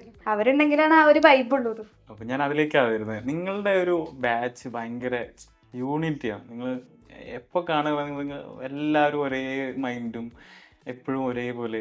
ഭക്ഷണം കഴിക്കുന്ന സമയത്തായാലും ആ 2 ടേബിൾ പിടിച്ചിട്ട് ആ വട്ടത്തിലിരുന്ന് ഭക്ഷണം കഴിക്കുന്ന ഞാൻ എപ്പോഴും ശ്രദ്ധിക്കാറുണ്ട്. നിങ്ങൾ ഭയങ്കര യൂണിറ്റിയാണ് നിങ്ങൾ കാര്യങ്ങളൊക്കെ ചെയ്യുന്നതിലും. തിന്നനാറ്റി പ്രത്യേകിച്ചുണ്ട്. തിന്നുന്ന കാര്യത്തിലുള്ള ഫസ്റ്റ് കൈയിട്ട് വരാനും പിന്നെ ആ ഒരു നിങ്ങൾ തമ്മിലുള്ള ക്വസ്റ്റ്യൻസും കാര്യങ്ങളും ഷെയർ ചെയ്യുന്നതായാലും നിങ്ങൾ പഠിക്കുന്ന കാര്യത്തിലായാലും ഓരോരുത്തർക്ക് വേറെ വേറെ ഒന്നുമില്ല. നിങ്ങൾ എല്ലാവരും കൂടി ഒരുമിച്ച് ചെയ്തതുകൊണ്ട് തന്നെ നിങ്ങൾക്ക് നിങ്ങളുടെ ബാച്ചിലുള്ള എല്ലാവർക്കും ഒരേപോലത്തെ റിസൾട്ടാണ്. അപ്പോൾ അതിനെ പറ്റിയിട്ട് നിങ്ങൾക്ക് എന്തൊക്കെയാ പറയുക? മെമ്മറീസ് ഇഷ്ടം പോലെ ഉണ്ട്. പക്ഷെ നമ്മൾ വിചാരിച്ച കോളേജിലേക്ക് ചില ആൾക്കാരില്ലാതാകുമ്പോഴുള്ള ആ ഒരു പ്രശ്നമുണ്ട്. ഒരുമിച്ചുണ്ടാവുമ്പോൾ സെപ്പറേറ്റ് കോളേജ് ആയപ്പോ അങ്ങനെ ഒരു ഇതുണ്ട്. ഇതിപ്പോ എല്ലാവരും ഇത്രയും കാലം ഒരുമിച്ച് ഞാനടക്കം ആകെ 2 ബോയ്സേ ഉള്ളൂ. അതിൽ ഒരുത്തിന്റെ ഒപ്പം തന്നെ ഉണ്ട് NIT കാലിക്കറ്റില്ല. അതുകൊണ്ട് കുഴപ്പമില്ല. ഞാൻ തിങ്കില് കുറച്ച് ലേറ്റ് ആയിട്ടാണ് വന്നത്. ഇവര് വന്നതിനെക്കാട്ടി കുറെ ലേറ്റ് ആയിട്ടാണ് ഞാൻ എത്തിയത്. അപ്പോൾ എനിക്കാണെങ്കിൽ അതിന്റെ ടെൻഷനും പേടിയും, ഞാൻ കുറച്ച് ബാക്കിലേക്ക് ആയിരുന്നു. അപ്പോൾ ഇവരൊക്കെ നമ്മളെ കൂട്ടുപിടിച്ച് അതിന്റെ സെറ്റാക്കി. പിന്നെ ഫുഡ് കഴിക്കാതിരിക്കുമ്പോഴും ഞങ്ങളുടെ ഹോസ്റ്റലിലായതുകൊണ്ട് ഞങ്ങൾക്ക് കുറച്ചും കൂടി ഒരു വെപ്രാളം കൂടുതലാണ്. ഒന്നും കിട്ടാത്ത പോലെ ആൾക്കാരെ പോലെയൊക്കെ ഞങ്ങൾ പെരുമാറിയത്. പിന്നെ എന്താണ് മറ്റേ ഒരു റിപ്പീറ്റേഴ്സ് ബാച്ചിൽ ഉണ്ടാവുന്ന ഒരു ഈഗോ വർക്കൗട്ട് ആയിട്ട് ഞങ്ങളുടെ ബാച്ചിൽ ആവുന്നുണ്ടല്ലോ. പഠിച്ചു കയറുമ്പോൾ ഇതുണ്ടാവല്ലോ ഈഗോ. അത് ഞങ്ങൾ കോമ്പറ്റീഷൻ അത് അങ്ങനെ ഒരു ഈഗോ ഉണ്ടല്ലോ, അത് ഞങ്ങള് ബാച്ചിലുള്ളവർ ഞങ്ങൾക്ക് തീരെ ഫീൽ ചെയ്തിട്ടില്ല. അതുകൊണ്ട് തന്നെ കയറും എന്തൊരു അതിപ്പോ ഡ്രോയിങ് ആയാലും ഇപ്പൊ എല്ലാവരും ഒരേപോലെ വരക്കണമെന്നില്ല. അപ്പോൾ അതാണ് ഇരുത്തി വരപ്പിക്കുക. എല്ലാവരും ശരിയാവാത്തടുത്താണെങ്കിൽ ചെയ്തു കൊടുക്കുക. പരസ്പരം സഹായിക്കും എല്ലാവരും. ഈവൻ എക്സാം കഴിഞ്ഞിട്ട് മാർക്ക് പറഞ്ഞാൽ പോലും ആ ഒരു എന്തൊക്കെ ഒരു ബാക്കിയുള്ള ഇങ്ങനെ കയറുന്ന കാണുമ്പോഴുള്ള ഒരു ബുദ്ധിമുട്ടോടുള്ള നോട്ടം അങ്ങനൊന്നുമില്ല. ആ ഒരു ഈഗോ വർക്കൗട്ട് ചെയ്തില്ല. അതുകൊണ്ട് തന്നെ കയറും ബാച്ച് ഭയങ്കര വൈബായിരുന്നു. നമ്മള് റാങ്ക് ലിസ്റ്റ് ഒക്കെ വരുമ്പോ ചിലപ്പോ കാണാൻ ചില ആൾക്കാർ ടോപ്പിലുണ്ടാവും. അപ്പൊ നമുക്ക് പ്രത്യേകിച്ചൊന്നും തോന്നില്ല. ഇപ്പൊ അടുത്തിലേക്ക് വേറെ ആൾക്കാരാവും. അപ്പൊ നമുക്ക് സന്തോഷം. നമ്മള് ബാച്ചിലുള്ള കുട്ടികളെ കാണുമ്പോൾ നമ്മളിങ്ങനെ എല്ലാ ബ്രാഞ്ചിലത്തെ അങ്ങനെ റാങ്ക് ലിസ്റ്റ് ഇല്ല. ഓ നമ്മള് ബ്രാഞ്ചിൽ കുട്ടികൾ ഉണ്ടല്ലോ പറഞ്ഞാൽ നമ്മള് റാങ്ക് ലിസ്റ്റ്. ഞങ്ങൾ മലപ്പുറം ഒരു ടീമെന്നല്ലോ, ആരും ഒരാൾ മുകളിലെത്തിയാൽ മതി. ഞങ്ങൾ ജയിച്ചില്ല. ഞങ്ങള് ക്ലാസ്സിൽ ജയിച്ചു. അങ്ങനെയായിരുന്നു. നമ്മളെ കോമ്പറ്റീഷൻസിലേക്ക് വരാം. നിങ്ങളുടെ ഇവന്റ്സ് കോമ്പറ്റീഷൻസിലേക്ക് വരാം. എങ്ങനെയായിരുന്നു നിങ്ങളുടെ കോമ്പറ്റീഷൻസും ഇവന്റ്സും ഒക്കെ? ഫസ്റ്റ് വന്നിട്ടുള്ള കോമ്പറ്റീഷൻ അല്ല, ഞാൻ വന്ന ടൈമിലാണ് ഓണം തുടങ്ങുന്നത്. ഓണത്തിൻ്റെ അതൊക്കെ അടിപൊളി തോന്നി. ഓണപരിപാടി കാര്യങ്ങളൊക്കെ ഫുള്ള് സെറ്റ് ചെയ്യണം. തലേന്ന് എനിക്ക് ഓണത്തിനെക്കാട്ടി കൂടുതൽ ഇഷ്ടപ്പെട്ടിരുന്നത്. ഞാൻ അന്ന് പറഞ്ഞു തലേന്നേക്കാൾ അടിപൊളിയാകും കൂടെ എന്നുള്ളത്. പണിയെടുക്കണതൊക്കെ എല്ലാവരും കൂടിയും അവിടെ മൊത്തം അറേഞ്ച് ചെയ്യണത്. ഇപ്പൊ അവിടെ ഏത് പ്രോഗ്രാം എടുക്കുകയാണെങ്കിലും നമ്മൾ ഡിസൈൻസും മാർക്കറ്റും പിള്ളേർ തന്നെയാണല്ലോ അവിടെ മൊത്തം സെറ്റ് ചെയ്യല്. അവരെ ക്രിയേറ്റീവ് അവിടെ കാണിക്കാൻ പറ്റിയ ടൈമാണത്. ഇപ്പൊ എന്തൊരു സെലിബ്രേഷൻ ആയാലും അവരുടെ ഒരു ക്രിയേറ്റീവ് എല്ലാവരുടെ ടച്ച് ഉണ്ടാവും അവിടെ മൊത്തത്തിൽ. അത് ക്ലാസ് ഫുള്ള് കാണാം. ഓണത്തിന് അറേഞ്ച് ചെയ്ത് നമ്മൾ പിന്നെ മാറ്റിയിട്ടില്ലല്ലോ, ആ ക്ലാസ്സിലെ ഫുള്ള് അങ്ങനെ ആ അറേഞ്ച്മെന്റ് ആണല്ലോ. പിന്നെ പല ആൾക്കാർ ഓരോ ടീമായി കണ്ട് ഓരോന്ന് ചെയ്യും. ഇതിപ്പോ ഒരു പോസ്റ്റർ വരക്കുകയാണെങ്കിൽ അതിന് ഒരു ഗ്യാങ് വേണമെങ്കിൽ നമുക്ക് അത് ഇതിന്റെ അടിയിൽ കൂടെ ഇവിടെ പണിയെടുക്കുന്ന അവിടെ പോയി കണ്ട് നോക്കാം. അങ്ങനെ നല്ല രസമായിരുന്നു. പറഞ്ഞ പോലെ ഈ ഓണത്തിന്റെ ഈ ഒരു പ്രിപ്പറേഷൻ ആയിരുന്നു എല്ലാവർക്കും ഭയങ്കര ഇഷ്ടം. പരിപാടിനൊക്കെ ഒന്നുകൂടെ അതായിരുന്നു ഇഷ്ടമായത്. എല്ലാവരും ഭയങ്കരമായിട്ട് ഇതേക്കാണ്ട് കുറേ ടൈം ഇവിടെ അന്ന് അവിടെ സെറ്റ് ചെയ്യാൻ തന്നെ കുറേ നേരം അവിടെ നിന്നാണ് തിങ്കില്. അത് ഒരു രസമായിരുന്നു. പവിത്ര? ഞാന് ഓണത്തിനുണ്ടായിരുന്നില്ല. ഞാൻ ഹാലോവീനായിരുന്നു ഞാൻ അവിടെ വന്ന ആദ്യത്തെ സെലിബ്രേഷൻ. അപ്പൊ കോച്ചിങ് ഇൻസ്റ്റിറ്റ്യൂഷൻ നമ്മൾ ഇങ്ങനെയൊന്നും പ്രതീക്ഷിക്കണില്ലല്ലോ. നമ്മള് ഫുള്ള് കോച്ചിങ് വയ്ക്കുമ്പോ എന്താ ഫുള്ള് പഠിപ്പ് അങ്ങനെയല്ലേ. പക്ഷെ ഞാൻ ആദ്യമായിട്ട് വന്നത് ഹാലോവീൻ. ഞാൻ വരണില്ല വെച്ചിട്ട് തന്നെയായിരുന്നു. പിന്നെ എല്ലാവരും നിർബന്ധിച്ചിട്ടാണ് ഞാൻ ഇതിൽ പങ്കെടുത്ത്. അടിപൊളിയായിരുന്നു. മറ്റ് കോമ്പറ്റീഷൻസ് ഈ ആർട്ടോവ അങ്ങനെയുള്ള കുറെ കോമ്പറ്റീഷൻസ് ഉണ്ടായിരുന്നല്ലോ നിങ്ങൾ തമ്മിൽ. ഇപ്പൊ നേരത്തെ പറഞ്ഞ പോലെ ബ്രാഞ്ച് വൈസ് കോമ്പറ്റീഷൻസ് ആണ്. അതിലൊക്കെ നിങ്ങൾ എങ്ങനെയായിരുന്നു? ആർട്ടോവിന്റെ ഫസ്റ്റ് കോമ്പറ്റീഷൻ ഫ്രണ്ട്ഷിപ്പ് ഡേ ബേസിൽ അല്ലേ? ആർട്ടോവിന്റെ ഫസ്റ്റ് കോമ്പറ്റീഷൻ എടുക്കുമ്പോൾ ഞാനില്ലായിരുന്നു. ഞാൻ അത് കഴിഞ്ഞിട്ടാണ് അഡ്മിഷൻ. ഫ്രണ്ട്ഷിപ്പ് ഡേ ഒക്കെ ആയിരുന്നു അന്ന്. പവി ഉണ്ടായിട്ടില്ല. അതും അടിപൊളിയായിരുന്നു. അതേപോലെ നമ്മൾ ബിആർക്കും വീടൊക്കെ ഒരുമിച്ചാവും എല്ലാവരും കൂടി ഇതാക്കുക. ഫ്രണ്ട്ഷിപ്പ് ഡേയും കൂടി ആയതുകൊണ്ട് അതിന് പറഞ്ഞ ഞങ്ങൾ ഫ്രണ്ട്സ് എല്ലാവരും കൂടി ചേർന്നിട്ട് അടിപൊളിയായിട്ട് അന്ന് ആർട്ടോയിൽ നല്ല കുഴപ്പമില്ലാത്തൊരു സ്കോർ നല്ലൊരു റാങ്കിലായിരുന്നു നിന്നിരുന്നത് കേട്ടോ. അന്ന് നമുക്ക് ഭയങ്കര ഇതായിരുന്നു, അത്യാവശ്യം നല്ല പണിയെടുത്തും ചെയ്തു. അപ്പോൾ അതിനനുസരിച്ച് റിസൾട്ടിൽ കണ്ടപ്പോൾ ഭയങ്കര സന്തോഷമായിരുന്നു എല്ലാവർക്കും. എന്നിട്ട് അതിൻ്റെ റിസൾട്ടിന് രാത്രി വരെ നമ്മൾ വെയിറ്റ് ചെയ്തിരിക്കുകയാണ്, എന്താവും സാറാണ് പറഞ്ഞപ്പോൾ കണ്ട് എല്ലാവർക്കും ഭയങ്കര സന്തോഷം. ഗ്രൂപ്പൊക്കെ ആക്റ്റീവായി അടിപൊളിയായിരുന്നു ആ ഫ്രണ്ട്ഷിപ്പ് ഡേ. അത് കണ്ടപ്പോൾ മിസ്സായി പോയി. നമ്മൾ ആലോചിച്ചാൽ പിടിച്ചില്ലേ, ആലോചിച്ചാൽ വരില്ലേ, ആലോചിച്ചാൽ നമ്മള് പിടിച്ചിരിക്കണം. അത്യാവശ്യം കുറച്ച് പേരുള്ളെങ്കിലും അന്ന് കുറവ് പേര് വന്നിട്ടില്ലെങ്കിലും ഉള്ളവർ അടിപൊളിയായിരുന്നു. അറേഞ്ച്മെന്റ്സ് ആയാലും ഡെക്കറേഷൻ ആയാലും ഡ്രാക്കുളയിലേന്ന് ഓർമ്മ ഉണ്ടോ? ഓ പിന്നെന്താ, ഈ മറ്റേ വെനസ്ഡേ വെനസ്ഡേ ഇവർക്ക് മിസ്സായി. അത് പറഞ്ഞ നിങ്ങൾക്ക് ഇതുവരെ ചെയ്ത പരിപാടികളിൽ ഏറ്റവും ഇഷ്ടപ്പെട്ട പരിപാടി ഏതായിരുന്നു തിങ്കിന്റെ ഭാഗത്തുനിന്ന്? അല്ലെങ്കിൽ നിങ്ങൾ ചെയ്തതിൽ ഏറ്റവും ഇഷ്ടപ്പെട്ട പരിപാടി ഏതായിരുന്നു? എനിക്ക് ഹാലോവീന് ഇഷ്ടപ്പെട്ടു, പിന്നെ ലാസ്റ്റ് ഫെയർവെല്ലൊക്കെ. ഓക്കെ. എനിക്ക് ഇതുപോലെ പരിപാടി പറയുമ്പോൾ എനിക്ക് എല്ലാവരും കൂടി കൂടിയിട്ടുള്ള ഈ പണിയെടുക്കൽ നല്ല ഇഷ്ടമായിരുന്നു. അതായത് എല്ലാവരും ഓരോന്നും ഇപ്പോൾ നമ്മൾ വെറുതെ ചെയ്യലല്ലോ, ഒക്കെ ക്രിയേറ്റീവ് ആയിട്ടുള്ള അങ്ങനത്തെ ഐഡിയാസ് വെച്ചിട്ടല്ലേ ചെയ്യുന്നത്. അപ്പോൾ പലർക്കും പല വെറൈറ്റി ഐഡിയാസ് ഉണ്ടാവും. എന്നിട്ട് പരസ്പരം ഇങ്ങനെ നമുക്ക് എന്തെങ്കിലും സംശയം ഉണ്ടെങ്കിൽ പറഞ്ഞു തന്നാണ്ടും ഇതൊരു പഠിക്കണം. അതേപോലെ തന്നെ വർക്ക് ചെയ്യുമ്പോൾ നല്ല രസമായിരുന്നു. അതേപോലെ പറഞ്ഞ പോലെ ഫെയർവെൽ അത് അടിപൊളിയായിരുന്നു. ഇപ്പോ ഓണം, അതേപോലെ തന്നെ ഹാലോവീൻസ് ഡേ, പിന്നെ ഏറ്റവും ലാസ്റ്റ് ഫെയർവെല്ല് ഭയങ്കര ഇഷ്ടപ്പെട്ടെങ്കിലും ആലോചിക്കുമ്പോ ഒരു ഇടങ്ങാറാണ്. ഇവരെയൊക്കെ ഫസ്റ്റ് ഡേ എങ്ങനെയായിരുന്നു കണ്ടപ്പോഴും? സമാനാണ് ആദ്യം വന്നത്. അപ്പോൾ വന്ന സമയം കുറച്ച് ആറ്റിറ്റ്യൂഡൊക്കെ ഇട്ട് ആരോട് സംസാരിക്കാതെ ഒരു ഫസ്റ്റ് ഞങ്ങൾ ചെന്ന് ഒരു പുതിയ കുട്ടി വന്നിട്ട് പോയി നോക്കിയപ്പോൾ ക്ലാസ്സിൻ്റെ ഒരു ബെഞ്ചിൽ ഒറ്റയ്ക്ക് ഇരിക്കുന്നുണ്ട്. ഞാൻ പോയിട്ട് പരിചയപ്പെടാൻ വേണ്ടിയിട്ട് പേര് അഫ്ലു എന്നാണ് ചോദിച്ചപ്പോൾ എന്നൊരു ഗൗരവത്തിനൊരു സൗണ്ട് പറഞ്ഞല്ലാതെ ആള് വേറെ ഒന്നും സംസാരിച്ചില്ല. അപ്പോൾ സിഗ്മ അപ്പൊ ഞാൻ വിചാരിച്ചോ ആള് കുറച്ച് പണിയാണ്. ഞങ്ങളെല്ലാവരും അത്യാവശ്യം നല്ല സംസാരിച്ച് എല്ലാവരും സെറ്റായ ആൾക്കാരാണ്. അതിൻ്റെ ഇടയ്ക്ക് ഇവന് ഇങ്ങനെ അതിന് മുമ്പ് ഒരു ആൺകുട്ടി വന്ന് ഓനും ഞങ്ങളിട്ട് ഓക്കെ ആയി. ഓനെ പോലും ഇവളോട് സംസാരിച്ചില്ല. അങ്ങനെയായിരുന്നു. ഓനക്ക് പേടിയെന്ന് പറഞ്ഞു സംസാരിക്കാന്. അമ്മാതിരി ഗൗരവമായിരുന്നു. അത് കഴിഞ്ഞ് ഒരു 2 ദിവസമൊക്കെ ആയി ഒന്ന് സെറ്റ് ചെയ്ത്. ഇല്ല 2 ദിവസം നിർത്തിയേക്ക്. 2 ദിവസം എന്തായാലും. പക്ഷെ എന്നാലും കുറച്ച് ആൾക്കാരോട് ഇങ്ങനെ സംസാരിച്ച് അങ്ങനെ തുടങ്ങിയാണ്ട് എന്നോട് നേരം സംസാരിച്ച് 2 ദിവസം. പിന്നെ പവി വന്നപ്പോ ആളൊരു പാവം, അങ്ങനെ വല്ലാതെ സംസാരിക്കണം. എന്നാലും കുഴപ്പമില്ല, സെറ്റായി പെട്ടെന്ന്. പക്ഷെ ഇവനായിരുന്നു കുറച്ച് പണി ആ ഒരു ലെവലിലേക്ക് മാറ്റിയെടുക്കാൻ. പിന്നെ ഞങ്ങൾ ലെവലിലായപ്പോ പിന്നെ മാറുന്നില്ല. അതിലാറോ ഞങ്ങളെയൊക്കെ ഉഷാറായി. പിന്നെ നമ്മള് മിണ്ടാതിരിക്കാൻ പറയണം. അങ്ങനെയായിരുന്നു. പിന്നെ നിങ്ങളാണോ ഇവരെ മേച്ചോണ്ട്? 2 ബോയ്സ് അല്ലേ ഉള്ളൂ? 2 ബോയ്സ് ആണ് ക്ലാസ്സില്. ഞങ്ങൾ എല്ലാരും കൂടെ നോക്കിയതാണ് 2 പേര്. 2 ആങ്ങളമാര് അങ്ങനെയായിരുന്നു. അപ്പൊ പെങ്ങന്മാരെ മേയ്ക്കാനാണോ അത് ആങ്ങളമാരെ മേയ്ക്കാനാണോ പാട്? ഇവരെ തന്നെ ഇരുന്നു. 2 ഉള്ളെങ്കിലും ഒലക്കൊക്കെ അടിക്കണമെന്നാണ്. അവർക്ക് ഞങ്ങൾ പെങ്ങന്മാരാണെങ്കിലും കൂടുതൽ എന്താ പറയാ കെയറൊക്കെ അപ്പുറത്തെ. ഇത് എല്ലാരും കാണുന്നതാണ്. എല്ലാരും പറയട്ടെ, ഓർമ്മ ഉണ്ടാവട്ടെ, വീട്ടുകാരൊക്കെ കാണും. അടിപൊളിയാണ്. പവിത്ര എങ്ങനെയാ വന്നപ്പോ പെട്ടെന്ന് മിങ്കിളായോ അതോ ടൈം എടുത്തോ? അതോ ഇവരൊക്കെ ഒരേ വൈബ് ആയതുകൊണ്ട് അതിലേക്ക് വേഗം കേറാൻ പറ്റുമോ അതോ ടൈം എടുത്തോ? ഞാൻ കുറച്ച് ടൈം എടുത്തു, കാരണം ഞാൻ കുറച്ചൊരു ഇൻട്രോവേർട്ട് ആണ്. അപ്പൊ ആയിരുന്നീ ഇൻട്രോവേർട്ട്? ഞാൻ കുറച്ച് ടൈം എടുത്താവാൻ. എനിക്ക് കുറച്ച് വീട്ടുകാരെ വിട്ടിക്കണ ഒരു വിഷമം അങ്ങനെയൊക്കെ. പിന്നെ ഞാൻ ചെല്ലുമ്പോൾ കുറെ പേരുണ്ടായിരുന്നു. അപ്പൊ എനിക്ക് മിങ്കിളാവാൻ ഒരു 2-3 ദിവസം ടൈം എടുത്ത്. അതിനുശേഷം പിന്നെ സെറ്റായി. പിന്നെ ഹോസ്റ്റലിലാണ്, കുറെ പേര് ഹോസ്റ്റലുണ്ട്, ഈ തിങ്ങിയത്തെ കുറെ പേര് ഹോസ്റ്റലിൽ, അതുകൊണ്ട് പെട്ടെന്ന് മിങ്കിളായി. ഇപ്പൊ നിങ്ങൾ ആഗ്രഹിച്ച കോളേജുകളിലൊക്കെ നിങ്ങൾക്ക് കിട്ടി, അതുപോലെ നിങ്ങൾ ആഗ്രഹിച്ച സ്കോറും നിങ്ങൾക്ക് ക്രാക്ക് ചെയ്യാൻ പറ്റി. അപ്പോൾ നിങ്ങൾക്ക് ഇതിലേക്ക് എത്താൻ വേണ്ടി നിങ്ങളുടെ ഫാക്കൽറ്റി എത്രത്തോളം നിങ്ങളെ സപ്പോർട്ട് ചെയ്തു, ഹെൽപ്പ് ചെയ്തു? അപ്പോൾ എന്തൊക്കെയാണ് അതിനെ പറ്റി പറയുന്നത്? ഫാക്കൽറ്റി എന്ന് പറയുമ്പോൾ ഞാൻ ഇപ്പോൾ ഒരു ആദ്യം റിപ്പീറ്റ് കഴിഞ്ഞുകൊണ്ട് അതിനും ഭയങ്കര ഡിഫറെൻ്റ് ആയിട്ടാണ് ഇപ്പോൾ തിങ്കത്ത്. കാരണം ആ ഒരു വൈബ് ഉണ്ടല്ലോ. ഞാൻ ഫസ്റ്റ് ഡേ ഒക്കെ വന്നപ്പോൾ ഞാൻ ഇങ്ങനെ മരം പോലെ ഇരിക്കുന്നു. ഇപ്പം എന്താ ഇവിടെ നടക്കണേ ചോദിച്ചിട്ട് ആ ഒരു റിപ്പീറ്റിൻ്റെ ഒരു പേടി എൻ്റെ ചിന്തയിൽ അങ്ങനെയാണ്, ഒരു തോട്ട് അങ്ങനെയാണ്. ആ ഫുൾ ടൈം ഉള്ള പഠിപ്പ് അങ്ങനെയാണെന്നുള്ള ഒരു വിചാരമാണ്.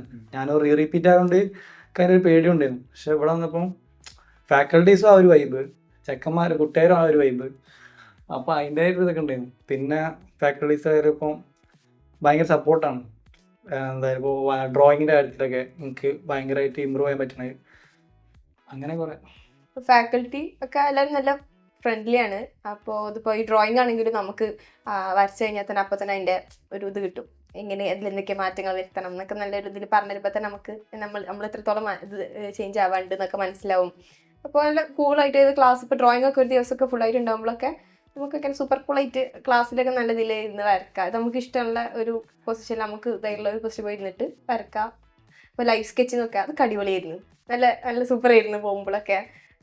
പറഞ്ഞ പോലെ നമുക്ക് പഠിക്കുകയാണ്, അതിൻ്റെ കൂടെ തന്നെ ഇത് എന്താ പറയുക, നല്ല കളിച്ച് പഠിച്ച് പറഞ്ഞ രീതിയിലായിരുന്നു ഈ ഒരു കൊല്ലം പോയിരുന്നത്. ഡ്രോയിങ് മാത്രമല്ല, എല്ലാ ക്ലാസ്സും അങ്ങനെ തന്നെ. ഫാക്കൽറ്റി ഒക്കെ നമ്മളുടെ അതേ ഒരു മൈൻഡ് സെറ്റും അതേ ഒരു വൈബൊക്കെ തന്നെയായിരുന്നു. അതുകൊണ്ട് തന്നെ നല്ല ജോയ് ആയിട്ടാണ് നമ്മൾ ക്ലാസ്സൊക്കെ പോയിരുന്നത്. ഡൗട്ട്സ് ഒക്കെ ഉണ്ടെങ്കിൽ അപ്പം ക്ലിയർ ചെയ്യും. ഡ്രോയിങ്ങിൻ്റെ കാര്യത്തിലാണെങ്കിലും മെഹറും പറഞ്ഞ പോലെ തന്നെ തെറ്റൊക്കെ ഉണ്ടെങ്കിൽ അപ്പം തന്നെ തിരുത്തിയിട്ട് ചെയ്തിട്ടുണ്ട്. ഇനി വരുന്ന ഫ്യൂച്ചർ ആസ്പിരൻസിന് നിങ്ങൾക്ക് എന്തൊക്കെ അഡ്വൈസ് ആണ് കൊടുക്കാനുള്ളത്, അതുപോലെ എന്തൊക്കെ കാര്യങ്ങളാണ് ശ്രദ്ധിക്കാനുള്ളത്, അതുപോലെ തന്നെ എന്തൊക്കെ കാര്യങ്ങളാണ് ചെയ്യാൻ പാടില്ലാത്തത്, അതും കൂടി ശ്രദ്ധിക്കണമല്ലോ. എന്തൊക്കെയാണ് അവരോട് പറയാനുള്ളത്? അപ്പോൾ ബാക്കിയുള്ള റിപ്പീറ്റേഴ്സ് പോലെ എന്താണ് ഒരു ഫുൾ ടൈം കുത്തിരുന്ന് പഠിക്കുക അങ്ങനത്തെ ഒരു കോഴ്സല്ല നമ്മളത്. നമ്മളാകുമ്പോൾ കൂടുതൽ ക്രിയേറ്റീവാണ്. ഡ്രോയിങ് അറിയുന്ന ഒരാൾക്ക് വന്ന് ഭയങ്കര ഷൈൻ ചെയ്യാൻ പറ്റിയൊരു ഏരിയ അല്ലത്. നമ്മളെ ഒരു തോട്ട് അങ്ങനെയൊക്കെ വരണം, ഒരു ക്രിയേറ്റീവായിട്ട് വലുതാണ്. അപ്പോൾ നമ്മൾ മാക്സിമം എക്സ്പ്ലോർ ചെയ്യേണ്ട ഒരു ടൈപ്പ് കോഴ്സ് ആയതുകൊണ്ട് തന്നെ നമ്മൾ ആ ഒരു റിപ്പീറ്റിംഗ് എന്നുള്ളത് പക്കാ ഒരു പഠിപ്പ് മാത്രമാവരുത്, ഫുള്ളും മാക്സിമം എൻജോയ് ചെയ്ത് പഠിക്കാൻ പറ്റിയ രീതിയിലാണ്. ആൻഡ് ഇപ്പോൾ നമ്മൾ പുറത്ത് പോവുക, ലൈവ് സ്കെച്ച് ചെയ്യുക, ലൈവ് സ്കെച്ച് എത്രയോ ചെയ്യാൻ പറ്റുന്ന അത്രയും നല്ലത്. ഇപ്പോൾ സീൻ ഡ്രോയിങ് ചെയ്യുമ്പോൾ ഭയങ്കര ആർട്ടിഫിഷ്യലായി തോന്നും. ഇപ്പോൾ നമ്മൾ എന്താണ്, ഇപ്പോൾ നമ്മൾ ലൈവ് സ്കെച്ച് ചെയ്യാത്ത ഒരാളാണ്, ലൈവ് സ്കെച്ച് ഭയങ്കര കൂടെ കൊണ്ടുപോകുന്ന ഒരാൾക്കാണെങ്കിൽ സീൻ ഡ്രോയിങ് വരുമ്പോൾ നമ്മൾ കുറേ ടൈം ഇങ്ങനെ എക്സാം ഹോളിൽ ഇരുന്ന് ആലോചിക്കേണ്ടി വരില്ല. അപ്പോൾ ഒരു സീൻ പറയുമ്പോൾ നമുക്ക് അത്രയും പെട്ടെന്ന് തന്നെ ഒരു സീൻ നമുക്ക് പെട്ടെന്ന് ഓർമ്മ വരും, ഭയങ്കര നാച്ചുറൽ ആയിട്ടുള്ളൊരു വരക്കാൻ പറ്റുന്ന രീതിയിലൊക്കെ. അപ്പോൾ അതൊക്കെ ഇതാണ് നമ്മൾ അത്രയും കാണണം, പുറം കാണണം, എക്സ്പ്ലോർ ചെയ്യണം. ആ രീതിയിലാണ് നമ്മൾ ആ ഒരു പഠിത്തം കൊണ്ടുപോകേണ്ടത്. ഡ്രോയിങ്ങിന്റെ കേസിൽ പറഞ്ഞ പോലെ തന്നെ ലൈവ് സ്കെച്ചിങ് ഭയങ്കര നല്ലൊരു ഇത് ഇമ്പാക്റ്റ് ഉണ്ടാക്കും. പിന്നെ ഇപ്പോൾ സീൻ ഡ്രോയിങ് ഒക്കെ നമ്മൾ ചെയ്യുമ്പോൾ ഓഫിൽ പറഞ്ഞ പോലെ തന്നെ നല്ല പ്രാക്ടീസ് ചെയ്താൽ അടിപൊളിയാവും. ഡ്രോയിങ് ഇത് മാത്രമല്ല, സീൻ ഡ്രോയിങ് അത് മാത്രമല്ല, നമുക്ക് ഒക്കെ പ്രാക്ടീസോട് കൂടിയാണ് ഡ്രോയിങ്ങിൻ്റെ കാര്യത്തിൽ നമുക്ക് സെറ്റാക്കാൻ പറ്റുക. പിന്നെ എക്സാമിൻ്റെ കേസിന് വരികയാണെങ്കിൽ ഇപ്പോൾ പറഞ്ഞ പോലെ ജെയും നാറ്റിയും രണ്ടും രണ്ട് ടൈപ്പാണ്. അപ്പോൾ ആദ്യം എക്സാമിന് നല്ലോണം മനസ്സിലാക്കുക, അതായത് ചില പ്രത്യേക പോർഷൻസ് നമ്മൾ ഇമ്പോർട്ടൻസ് കൊടുക്കേണ്ടതുണ്ടാവും. അപ്പോൾ അത് നല്ലോണം മനസ്സിലാക്കുക. പ്രീവിയസ് ഇയർ ക്വസ്റ്റ്യൻസ് ഒക്കെ നോക്കിയിട്ടും ഒക്കെ അതൊരു ഐഡിയ കിട്ടും. പിന്നെ അതേപോലെ നമുക്ക് എന്താ പറയുക, ഇങ്ങനത്തെ ഓരോ ഇങ്ങനെ ഓരോ കുട്ടികളുടെ അടുത്ത് നോക്കാം, നമ്മളൊപ്പമുള്ള ആൾക്കാരായിട്ട് നമ്മൾ നന്നായിട്ട് ഇൻട്രാക്ട് ചെയ്യുക ഈ ഒരു ഇതിനെ പറ്റിയിട്ട്. എക്സാമിൻ്റെ അതാണെങ്കിലും കാര്യങ്ങളൊക്കെ എല്ലാവരും നമുക്ക് അറിവ് കിട്ടും, അതൊക്കെ കളക്ട് ചെയ്യുക. അധികം കഴിഞ്ഞ എല്ലായിടത്തും കളക്ട് ചെയ്യുക. പിന്നെ എക്സാമിൻ്റെ ഇത് പറഞ്ഞ പോലെ എക്സാമിന് നല്ലോണം അറിയാൻ നോക്കുക. പവിത്രയ്ക്ക് എന്താ പറയാനുള്ളത്? അതന്നെ, കൂളായിട്ട് പഠിക്കുക. നമ്മളെ കാര്യം നമ്മൾ വൃത്തിയായി ചെയ്യുക, അത്രേ ഉള്ളൂ. ഡ്രോയിങ് ഒക്കെ ആണെങ്കിൽ തന്നെ ലൈൻ ക്വാളിറ്റിയും ഒക്കെ നല്ല ചെക്ക് ചെയ്തിട്ട് നമ്മൾ ചെയ്യുന്ന കാര്യം നല്ല വൃത്തിക്ക് ചെയ്യുക. അതുപോലെ തന്നെ അത്ര ടെൻഷനൊന്നും അടിച്ച് പഠിക്കേണ്ട ഇതൊന്നുമില്ല. ഇത്രയും നേരം നമുക്ക് വേണ്ടിയിട്ട് സമയം ചെലവഴിച്ചിട്ട് ഇത്രയും ദൂരം വന്ന് നിങ്ങൾ ഒരുപാട് സന്തോഷം, താങ്ക്സ് ഉണ്ട്. ഇവരുടെ കൂടെയുള്ള ഈ വിശേഷങ്ങൾ ഇന്ന് അവസാനിക്കുകയാണ്. അപ്പോൾ അടുത്ത വീഡിയോയിൽ കാണുന്നത് വരെ സൈനിങ് ഓഫ്, വിഷ്ണേഷ്. ബൈ.